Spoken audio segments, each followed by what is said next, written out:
Alors, je m'appelle Cynthia, j'ai 20 ans et je fais des études. Alors, j'ai découvert la technologie pendant mon enfance. Le premier téléphone portable qu'on a eu dans notre famille, c'était ça, avec l'antenne. Voilà, le premier ordinateur qu'on a eu, c'était un ordinateur portable. Je devais avoir 12 ans. Donc, je suis pas née avec, mais j'ai appris à découvrir ça pendant mon enfance. Alors, je dirais que tant qu'il y a de la Wi-Fi, oui, je suis un peu connectée en permanence. Je suis souvent sur Internet, dès que je le peux en fait. La nuit, mon téléphone, il est près de moi, allumé, sur la Wi-Fi. Oui, tout le monde est connecté en permanence et je pense que ça me définit aussi. Je dirais que j'utilise tous mes écrans. Si je suis coincée chez moi, je vais plus rester sur l'ordinateur. Si je vais bouger, je vais plus utiliser mon téléphone. Et à la limite, la tablette, c'est entre les deux. C'est quand on est un petit peu tranquille, je sais pas, dans son lit ou quoi, avant de s'endormir. On a un écran un peu plus agréable pour ses yeux, mais en même temps, on n'a pas le gros ordinateur dans les mains, quoi. En fonction des besoins, on choisit un petit peu son écran, quoi. Si on a envie d'aller sur son téléphone pour se divertir, on a le choix entre ses jeux, Internet...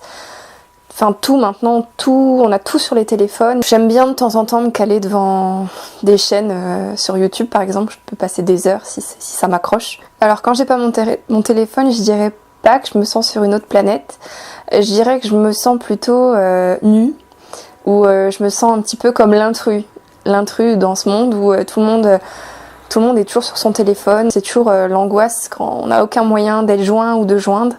C'est devenu ça en fait. Quand on n'a pas son téléphone sur soi, c'est l'angoisse. Il y a des moments où j'ai plus envie d'être sur le virtuel que dans le réel. C'est un petit peu un moyen d'évasion, d'être tranquille 2 minutes et de sortir un petit peu de ce quotidien. C'est sûr que maintenant, avec Internet, oui, on se sent moins seul parce que on peut parler avec n'importe qui vient de n'importe où, sans forcément se connaître, sans forcément que la personne elle a aucun préjugé sur nous parce qu'elle ne nous connaît pas. J'aime bien partager des photos qui me tiennent à cœur, des photos de vacances, des photos pour partager un petit peu mon quotidien, partager quand je suis contente, partager des fois mes colères, des choses que je trouve complètement absurdes ou quoi, que je trouve sur Internet, dénoncer certaines choses, parfois partager des chaînes de solidarité quand on voit même sur certains réseaux sociaux, le fait de partager des choses, ça a déjà sauvé des vies ou ça a déjà aidé des causes, voilà. Donc oui, j'aime bien partager toutes ces genres de choses. Des fois même des bêtises, j'aime bien partager parce que je trouve ça drôle, parce que ça rajoute un petit peu de piment dans le quotidien. Voilà.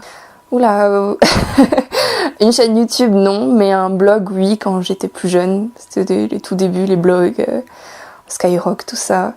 Mais maintenant, c'est vrai quand on pense à Facebook, c'est un petit peu... les skyblogs et tout ça, c'est un petit peu l'ancêtre de Facebook parce que maintenant, c'est un peu pareil, quoi. Ce serait si on raconte sa vie, on parle de nous, on met des photos. Facebook, c'est un petit peu un blog, entre guillemets, je pense. Ouais, je pense que oui, j'aime bien donner, j'aime bien partager les choses sur des réseaux sociaux, j'aime bien donner, plus que de recevoir peut-être, ouais. Alors, j'ai découvert que je faisais partie de la génération C. Quand je vois autour de moi que tout le monde est toujours sur ses écrans, tout le monde est toujours connecté, ça semble naturel, donc je me suis pas posé de questions au début. Mais c'est vrai qu'en parlant un petit peu aux anciens, entre guillemets, à nos parents, nos grands-parents, ceux qui n'ont pas grandi avec tout ça, et qui nous disent un petit peu mais lâche un petit peu tes écrans, t'es toujours devant, tu perds du temps, va dehors, sors, fais des cabanes dans les bois. C'est un petit peu archaïque et c'est vrai qu'en écoutant un petit peu tout ce qu'on nous dit, on se rend compte que vraiment on est une nouvelle génération où on est connecté et c'est comme ça semble naturel et oui, je fais partie de la génération C. Alors je dirais que oui, tous mes amis font partie de la génération C et ça, oui, c'est un petit peu, les jeunes aujourd'hui sont un petit peu une communauté à part par rapport à aux générations précédentes. Oui, je suis fière de faire partie de cette génération et je pense que les avantages, c'est l'avancée technologique, c'est le progrès en permanence.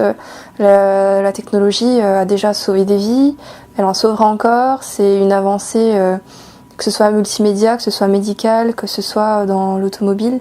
La technologie, c'est l'avenir et oui, ce serait bête de pas être fière. Je pense pas que je me sens obligée d'avoir vraiment la toute dernière technologie à la pointe. Mais oui, j'aime bien quand même rester dans l'air du temps. Quand je repense à la cabine téléphonique que je vous ai montrée tout à l'heure, je me vois pas du tout avec ça aujourd'hui. Mon Dieu, la prochaine génération. Oh, la prochaine génération, je pense qu'ils naîtront, ils naîtront avec tout déjà. Ils sortiront, ils verront le jour. Enfin, je pense déjà, nous, on a déjà le téléphone, c'est un petit peu le prolongement de notre main, mais eux, ce sera carrément un membre en plus, quoi.